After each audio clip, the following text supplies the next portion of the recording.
president of Black Azmat Consulting, which focuses on helping companies implement global search marketing strategies and detailed voice of the consumer models. Now, he does all this using keyword data to understand what consumers are looking for to better drive content strategies. Most of his time is currently spent implementing a global portfolio search strategy.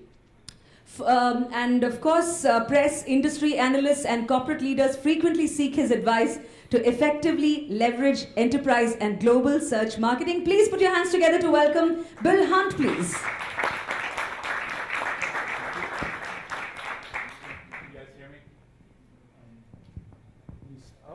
I'll go back and forth so that way everybody can see me, or I can hide behind the speakers. So yesterday at the awards, two things I experienced. One, I won an Echo. So Vivek and Communicate2, they won one. I didn't even know there was a search category, so I want one of those. I did a number of years at Ogilvy, and they were fanatical about awards. So I want to figure out how I can win one of those. Second, I had a lot of people come to me and say that they heard my master class was pretty cool and interesting, and so they were going to change the session they were going to go to come hear this. So I actually was pretty stressed out. I didn't go out for the scotch drinking with a few people last night, and tried to work on my presentation. Woke up about 2:30 really nervous that it may not fulfill what people wanted, so I completely redid it. So let's see if it works. So the idea is the future of search. And for people that want to go to another session, so here's the sort of endpoints. We need to understand the voice of the consumer. The cool thing about search and social media, people tell us exactly what they want. I want this, I want a blue widget, and they want to know where to get it. They may not necessarily want it from you, but they tell us what they want. So if we listen, and I'm going to show you examples of how listening can find out some pretty cool things. Two, we need to create detailed and authoritative content. We need to optimize for the input type, the device, the location. So all these things are changing. Remember, our keynote the other day said, it's about creating good content. And then ensuring content is intersectable. So that's sort of a funky term that really says anywhere people look, are we there, and is our content sort of connecting with those people? And lastly, avoid SEO lies, as stated by Drayton Berg. So he basically said, SEO is bullshit. If you just create good content and it's authoritative, then it will attract people. So I'm going to skip this real quick. In 1996, I wanted to go to Russia ever since I was a little kid. I still don't know why I wanted to. The only way, my wife said, if you go, somebody either has to pay for it, or you got to find a customer. So basically, somebody paid for it. So I wrote a paper when I was in business school that actually got an F because they thought the internet was a fad. So I refined it to say search is the future, and basically come up with a couple premises. One, search is really the only marketing communication discipline that's based on opportunity, not inventory. So we don't have how many people watch or how many copies we send. It's exactly how many people want a widget. Second, it works across the funnel. It's consideration, demand gen. There was a study the other day that said number one thing people use search for is brand awareness. It's a sales opportunity. It does everything. It fits the entire cycle. It's cost effective, and it's the most significant customer and marketplace trend in interactive marketing today. So that's what I wrote in 1996. So almost 20 years later, all of that is still true. This was pretty early. It was actually right before Google came out. So all of that is fine and dandy. Well, what I want to try to do is answer three questions for you. Number one, how will people find information in the future? So what's it going to look like? Now, it's not a back to the future or some scientific delve into what I think. That would be the easy way, where I could say it's going to be this, this, this. Who is responsible for making content findable? And lastly, how can we as entrepreneurs maximize the findability for fun and profit? That's what it all boils down to. If you're going to invest 30 minutes listening to me, I want to make sure you walk away with something that you can actually put in place. And what should we be doing between now and then? So whatever the future is, there are steps we need to do today. This actually came out of Forrester, and this is, we all talk about this funnel, and we like it in nice, neat, orderly. A bunch of people come in the top, and then move down. It's not how it works anymore. People bounce all over the place. They're seeing things in social media. They see something here. They see something there. And all those things influence their decision. And this is what I mean by findability and intersectability, meaning wherever they look, we're able to connect with them. So, this is the new Apple Watch. So people are going to be able to find things. This is Google Maps or Apple Maps on a watch. This is actually, anybody know what this is? I didn't even know this was out there. This is called Android Auto. Google's spending a significant amount of money trying to be the dash in your sat nav of your car. Anything you can do on an Android phone, you can do inside of that screen in your dash. So you can search, you can do all kinds of things. It has all your history from your phone, so that's pretty cool. Then we can get to this level. That's sort of where I think everybody thinks we're going. And then we get this. So, this is Google Deep Connect, where we can have an intelligent connection with Google.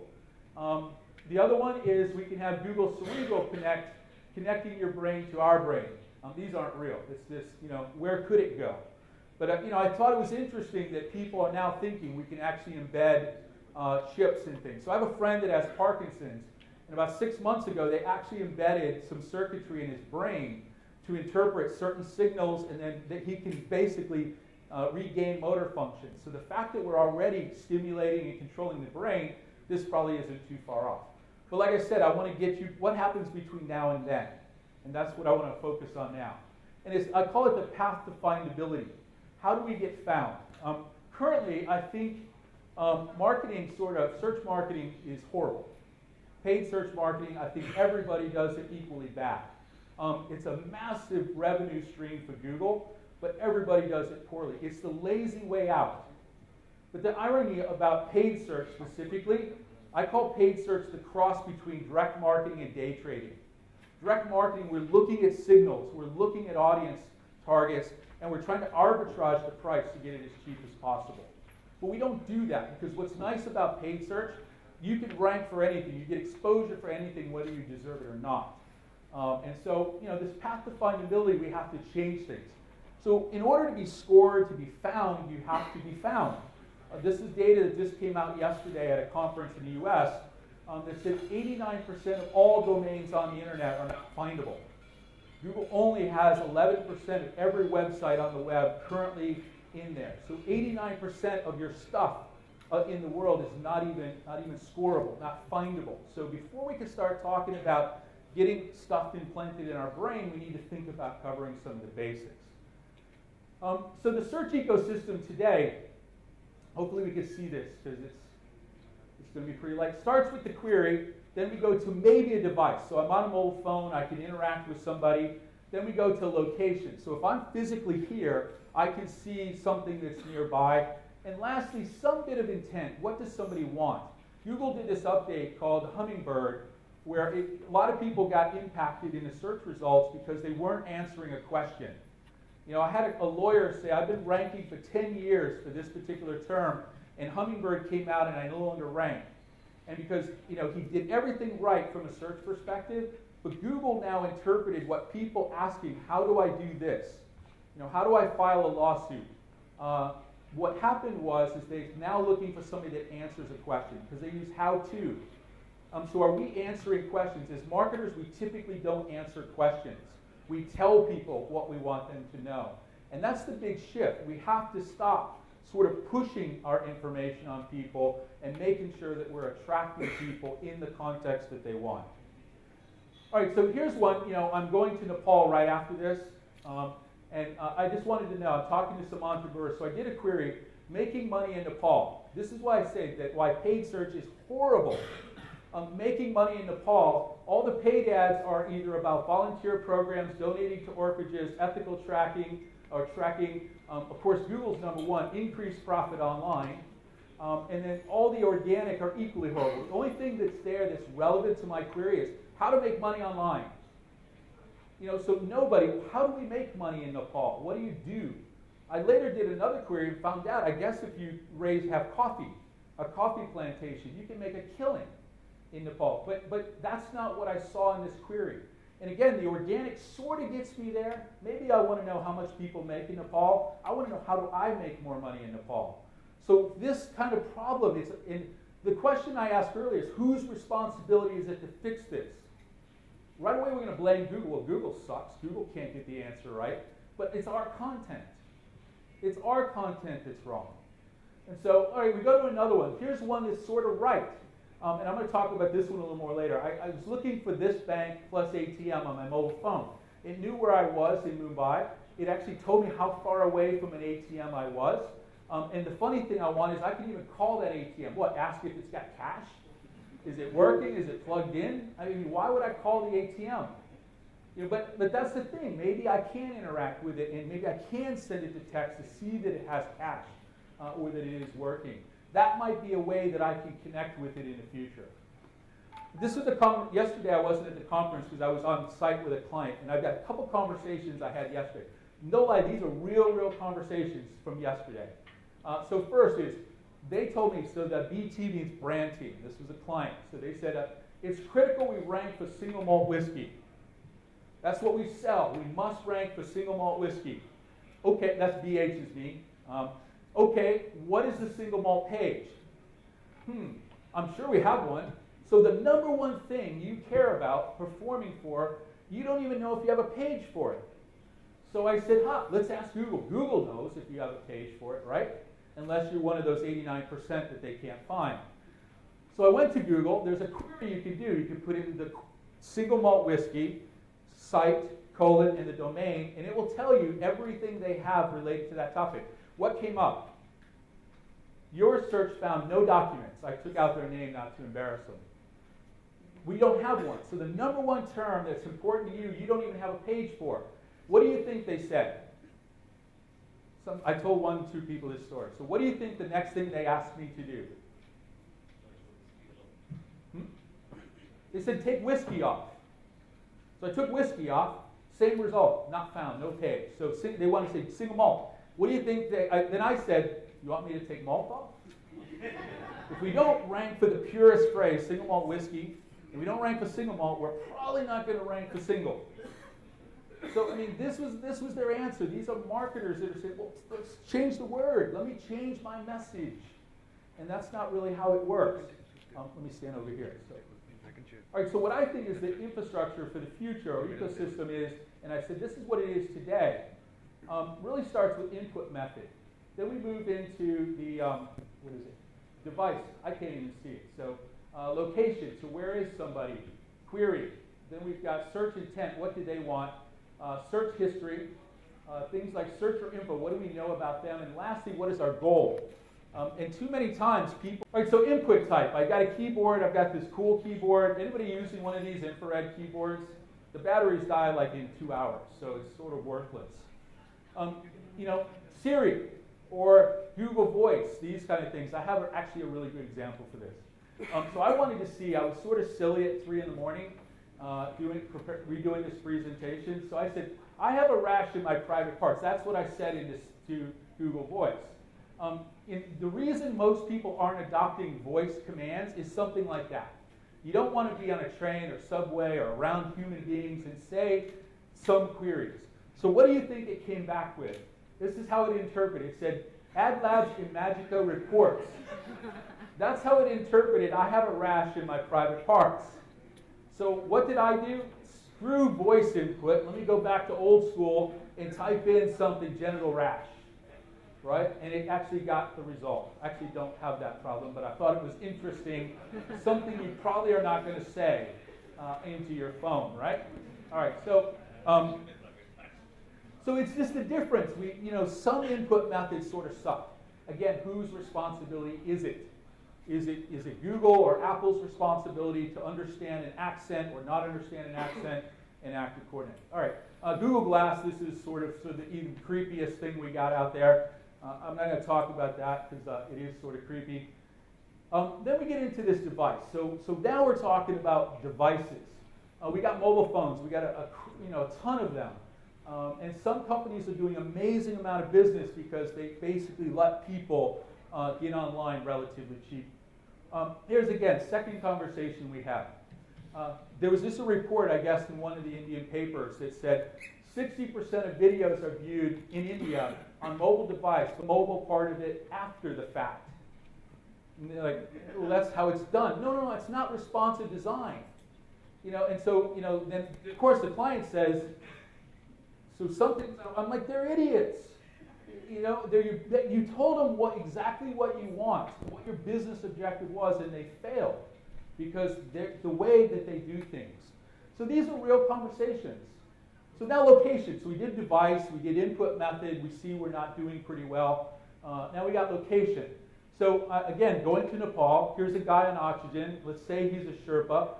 One of the things he might encounter is, and this is a new format that I'm using with clients to really try to use all these pieces. If you ask these questions, now nobody's going to do this. I guarantee it. You'll think this is very cool and very insightful. None of you are going to do it. Why? Because it takes effort. We have to ask silly questions that we actually don't want the answers to. So here's the scenario I gave, a device. He's on a mobile phone or a sat phone. He's on the top of the world. Actually, China Telecom actually has internet access up on the mountain. Treatment, the query is treatment for oxygen toxicity. What is the intent? What do they want? They want treatment advice. Info, because the person goes back and forth, they log in, they know who that person is. They know he's a Sherpa. They know he probably speaks the language. And look what we get from Google. So we know all those factors, and it's like scholarly articles or something on Wikipedia. How about giving me something from emergency medicine? Those signals tell me that there's something from an emergency. Guess what? None of the sites that I saw in treatment of that condition were mobile friendly.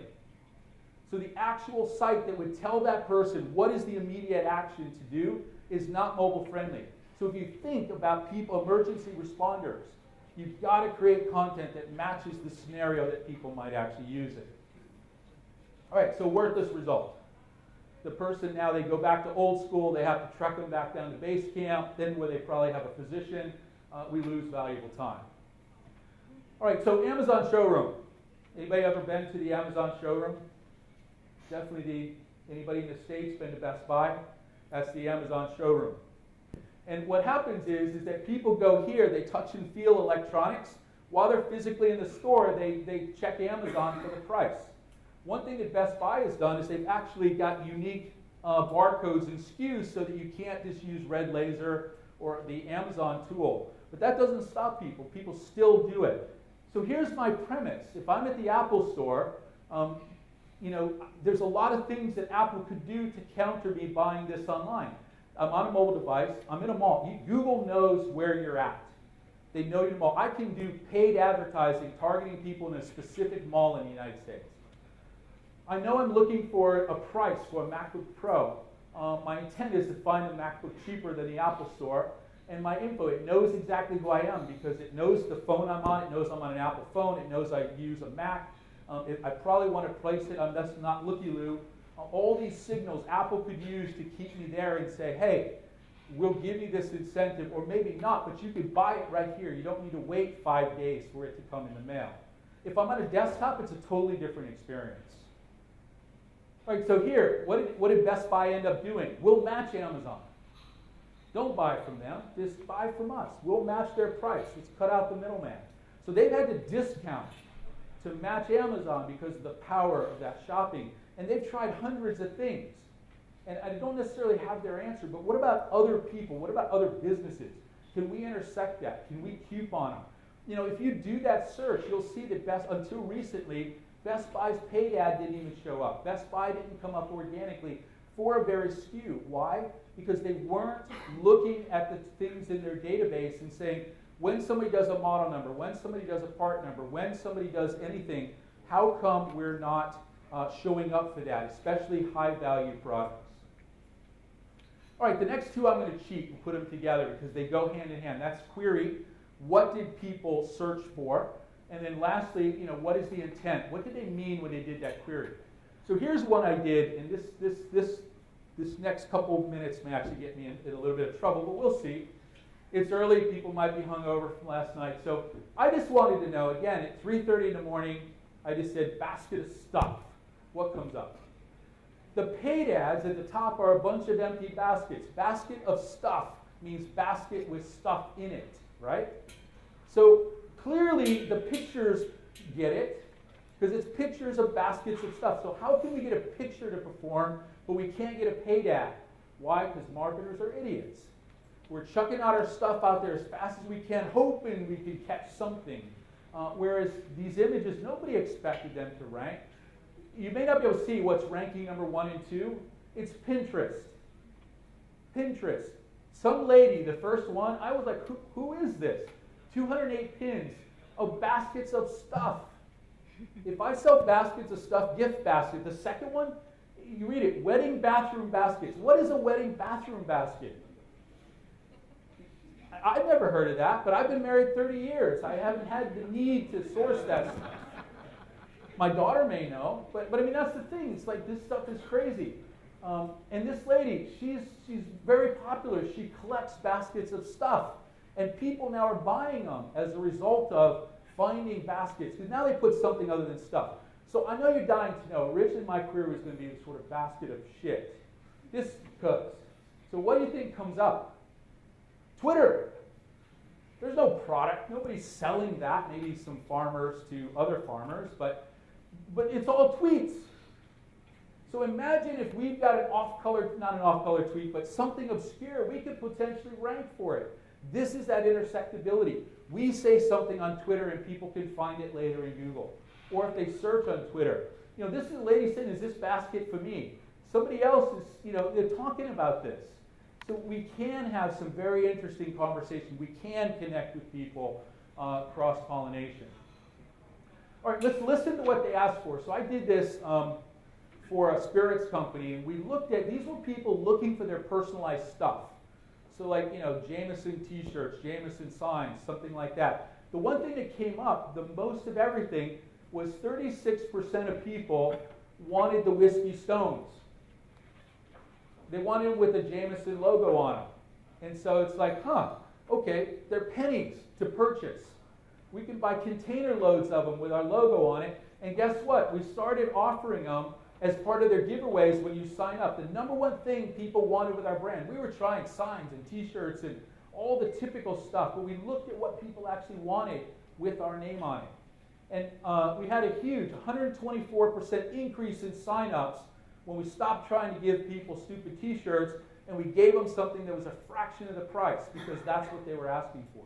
Listening to the voice of the consumer. And all I did was take all this stuff, Jameson Plus, you know, different type of gifts and accessories and logo merchandise. And that's what it came up with. And we had amazing results as a result of it. All right, so what is this? A body shaper. What else? We can sort of see the age profiles here. I'll give you a hint. So this is what the brand calls it. It's a shapewear intimate. Sounds, you know, total, you know, New York type thing. They're the ones that don't allow you to call jeans jeans. They have to be denim. So I'm in a meeting with these guys and they're like, it's an intimate, a shapewear intimate, okay? Shaping underwear, shapewear, Spanx, or is it a girdle? It's all the above. And actually, the phrase girdle was significantly more than anything else. But you know what they said? We don't sell girdles. We sell shapewear intimates. Because a girdle is what your grandmother wore. Well, the people in some parts of the world still think like their grandmother, because that's what they know that is. And so we had to step back and say, how do we understand what people want? This is how we normally do keyword research. We chuck out a bunch of words. Oh, that one's got a lot. Let's go after that.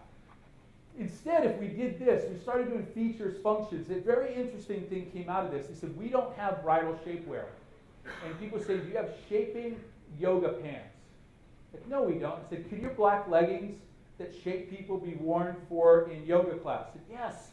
We have this yoga master in LA, sells them to all the Hollywood stars. Like, so you do have yoga pants. And they're like, oh, yeah, we just put a page up that says we have shaping yoga pants. We have bridal shapewear. And so we took that chart. That was too much for the MBAs in the room. They just couldn't grasp, this kind of column or data. So we put it in a pie chart. We made it Stanford MBA proof. Any Stanford MBAs? So we said, okay, 75% of the queries are clothing type plus shapewear. People wanted everything. I took the shapewear thong picture out. That's the coolest thing that came out of this is nobody believed they had shaping thongs. And all they had to do is turn the picture a little bit so that it was shaping in the front and thong in the back and sold like crazy. All because the picture was tilted the wrong way. People couldn't actually see that it was thong-like in the back. And so we basically said, okay, how do we re-architect content?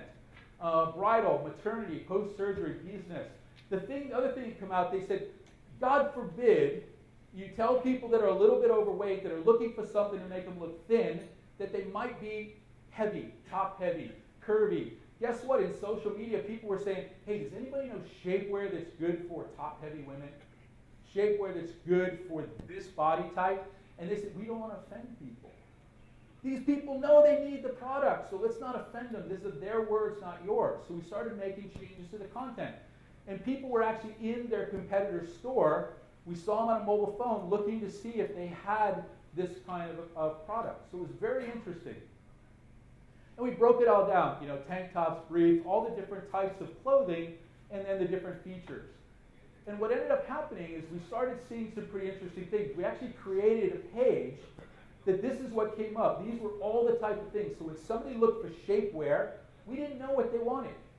Did they want a bra? Did they want a tank top? What did they want? So we created a landing page that showed everything. Basically planted the idea also on this page, you need all of this. Not one thing. Two things happened. One, we sold a ton of things. And second, the basket size increased 3 times. Because people now were buying multiple items. Whereas before, we were all linear. One item, one item, one item. Okay, so 3,000% increase in traffic, 1,500% increase in page views, 150% increase in basket size, and 268% increase in sales month over month. So, the MBAs have said, wow, that sort of chart works. Because it gave us insight. We listened to the voice of the consumer. We created content that the consumer can connect with. We made sure it was findable in mobile. We made sure we talked about it in social media. We made sure anywhere they went that they were able to connect in their context, in their words. All right, so the next thing is search history. So I'm a Hard Rock Cafe fan. I've been to 115, now 116 with the one here. 5,000 plus pins. You can see in my history, everywhere I ever go, I look to see if there's a Hard Rock. They know my history. And so, they know I have an affinity and an interest. So Google can give me things. The other thing is Hard Rock can do things for me. Actually, I thought I had another. I think it's coming up. So what can we do with this history? Somebody has a history with their browser, with the website. When they come, can we cookie them? I'm going to show you an example in a moment. Search info. What do we know about that searcher? Here's a great example. This was the actual brief given to an agency for cloud computing. We want to increase shareholder wealth. That's why we're doing it. Again, I think these were Harvard MBAs from McKinsey. This is said, this is what we're going to do. And the business goal is to show how the cloud can reduce IT costs and increase efficiency. The people we want to target, we're going to do this in golf magazines, money-making magazines, wine and travel. And we're going to target things like golf vacations, cloud computing benefits, and while they're looking for their amazing golf vacation, they might be slightly interested in cloud computing. So it failed miserably, didn't connect with any of them. So we went into LivePerson, a cool little tool when people click a button and say, I'd like to talk to you about this stuff. And we looked at 25 words. And all we did was the word that brought them to the page, or the topic of the page. The first thing they ask when they get to the call center is what? The name. Second is what? What is your job? Are you a decision maker? Where are you in the food chain? So we mapped this. We simply said, here's all the people who came into the call center. And the first thing that we found is there was only 12 people that called the call center that were a CEO. They weren't mega CEO. They were sort of this 3-man shop CEO. Not who we were trying to get. And so what we started to see is that if we mapped the people's role based on the keyword that brought them to the page, that ultimately brought them into the call center, we could see exactly it mapped to what somebody's job was. CTOs cared about what the hell is cloud computing. Then you had IT managers cared about cloud security. The benefits was a CIO because they need big picture. Why should I even be talking about this? And then you have the underlings that are looking at things like cloud security. They're looking at ways to debunk using the cloud. Because, who's going to give up 5 feet of real estate in their server room? All right, so we focused on creating content for consultants and IT managers. We had a 40% lift in engagement for a fraction of the price. We no longer had to have the full-page spread in Golf Digest or Wine Spectator magazine because we could actually reach the people that cared about this. All right, the last one is conversion goals. So I'm going to go through this. I think I'm running over time, but I'm going to go through these rather quickly. So this is my Hard Rock history. So I was on a mobile device on some freeway near Cyber City. I heard that it was in the area, so I went on the phone looking for it. My goal was to find the Hard Rock, and all they had was my previous queries. And look at what showed up. Where it was on the map, the address, the phone number, the time it was open. I could call them, I could look at their website, I could get directions. That's an experience. How did Google know that, all that stuff? They knew it because I didn't, but they tagged the website. They put their hours inside a specific code. They put the address inside of longitude and latitude. They put all this information in code that made it easy for a search engine to read it and index it. And then Google respected that code and now showed it in a way that was easy for me to connect. Not the typical, hey, there's a Hard Rock in Delhi. All right, here's another one. Finding the ATM, same thing. This is that sort of joke, I want to call it. But it knew that I wanted an ATM. Another one, I was curious about this bank because it seemed like they were doing things right. So in the suggest, it showed that the number one thing people wanted to know about this bank is how to log into their account. That's sort of funky. That means something's broken if you got to go to Google and figure out how to log into your bank account. But they do an amazing job, and that's what I want to highlight here. So first thing is, it knows all this stuff. It knows that actually because of my cookie history, I was checking on a credit card. Business objective is to upsell them into another product. And the question is, are we doing a good job? So we gave them the login information right there at number 1. Try to connect to you guys too there. Number 2, we push the app. Number 3, because they already have a credit card, but we want to get them a better credit card. And number 4, we've got this savings account. So not only are we giving them exactly what they want, we're trying to get them into our mobile app, but we have 2 opportunities to merchandise based on the cookie information.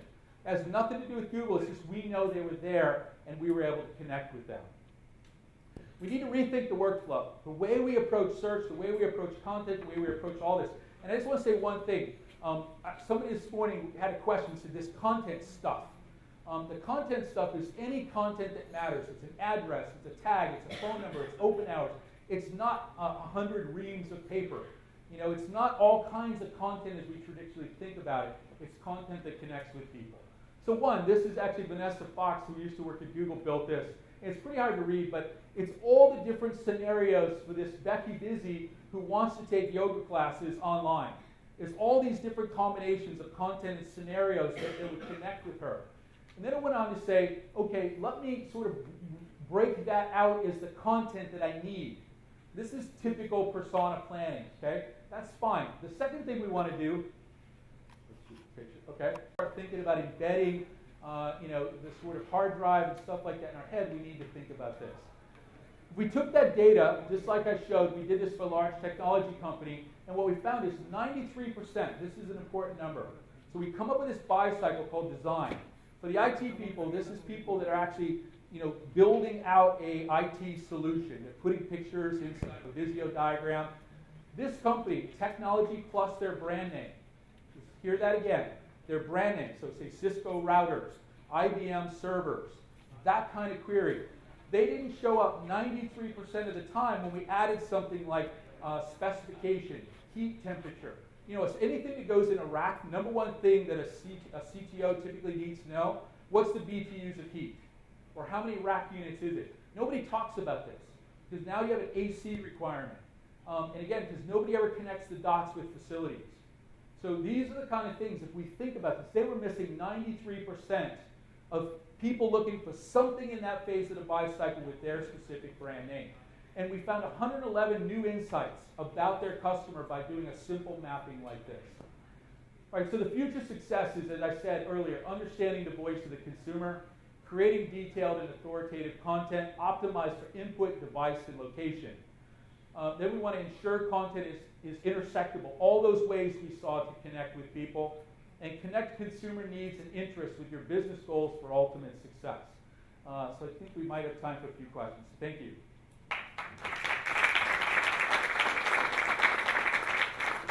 That was a lot very quickly. Sorry about that. Any questions?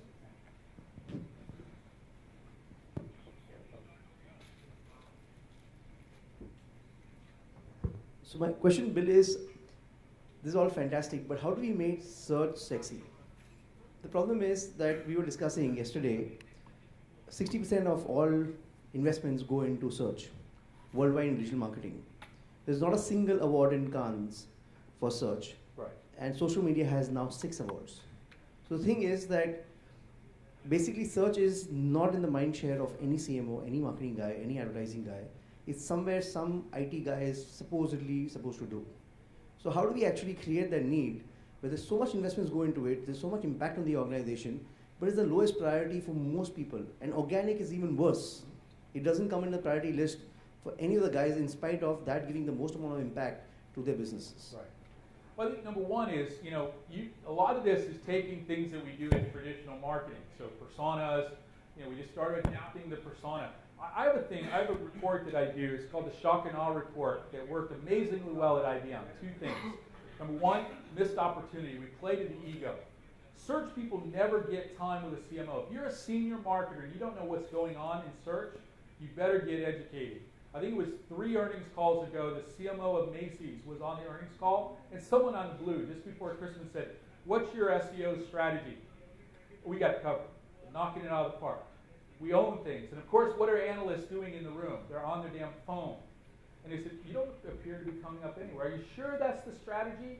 He didn't know. He was just totally bullshitting that they must have it covered. They're Macy's after all. And that was a big thing that said, wow, he thought he had it covered. It turned out he'd never seen a report. That's one thing. Search people do a bad job of showcasing the work and the importance. I was told at IBM that what I did was a rounding error in terms of opportunity, but until I cracked $1 billion in search to influence sales, then I got their attention. And it came from doing models like this. The third thing is sort of change through embarrassment. So showing that thing, that product was for a Fortune 30 company. They were spending $50 million in paid, just like you were saying. Almost nothing in SEO. They saw that. We got that report in front of CMO, and he said, "That's bullshit. That needs to be fixed by the end of the week." Fired their whole digital agency, not just the search agency, because that's an oversight that should never happen. That's a person that understands the P&L responsibility of being there when people want. This person could care less about search before. A report like that showing the missed opportunity, especially for their brand name, was the shock needed by a senior executive. So I don't have the magic formula. I'm fortunate with sort of, what I do that I can get in front of senior executives and show them that. But we need to show the pain. Too many times in SEO, especially, or in search, it's all about the widgets and this and that. We need to make it sexy. We need to show the opportunity. An example, another thing, there's a friend of mine called me, I worked with him 10 years ago. She said, "Bill, I need your help. I need to help educate my CMO on why search is important. They won't let me hire the 2 people, but I came in today from vacation. They just hired 10 social media people. Search drove 70% of the traffic, 45% of the revenue for that company. And social media was 1% of the traffic and not even a blip in terms of revenue, but they were hiring people because it's sexy." So I don't have the direct answer of how do we make search sexy, but I think if we show data and the fact if you ask them, how did you find the last major purchase? You searched. That wakes up their brain. And the other thing I think many CMOs are afraid to get fired, and they like to do the stuff that's always worked, and they really like faith-based marketing as opposed to sort of accountable-based marketing. So a long way to say, I don't have the answer, but I wish it was sexier. And maybe if we get some of the marketing people, the creative people, we can sex it up a little bit. Do that. So we have another question? Yes. I think this is actually a reaction to what Vivek said, which is that I think a lot more of the search agencies or search people need to start advising the marketing team on the content side. Now, the moment you get into advising them to say this is the kind of content you need to have, this is the way you need to have navigation to ensure that you kind of get better results. And a lot of us spend a lot of money on search, Vivek, so we are bothered and we will listen to you. I think that's one way of getting the attention of the marketing teams and the CMOs. And I think that should be part of probably a regular review process that you do with the teams. Well, that example yesterday of that query, the single malt whiskey, that was the CMO of the India, the holding company here in India. He already sent an email to the global CMO and said, we need to rethink the way we approach content, the way we approach material, because I just had this awakening. Now, I presented to that person on the other end 5 times and they haven't had the awakening. And this guy, he's like, oh my God, this is, because now he's got a market CMO saying, this is amazing. And now it's in the right context. Same thing, do a query for whiskey. They're nowhere to be found. And that's criminal to be one of the top producers of that product and not show up in the search results. So we do have to advise on content, and it's not long content, but it's any content that fulfills the searcher's query. And I think that's another thing we don't do well in search, is try to really help people frame the discussion around the types of content. Again, the creative agencies, the creative side want to produce sexy, bouncy, colorful content when all we often need is just very simple elements to make things findable.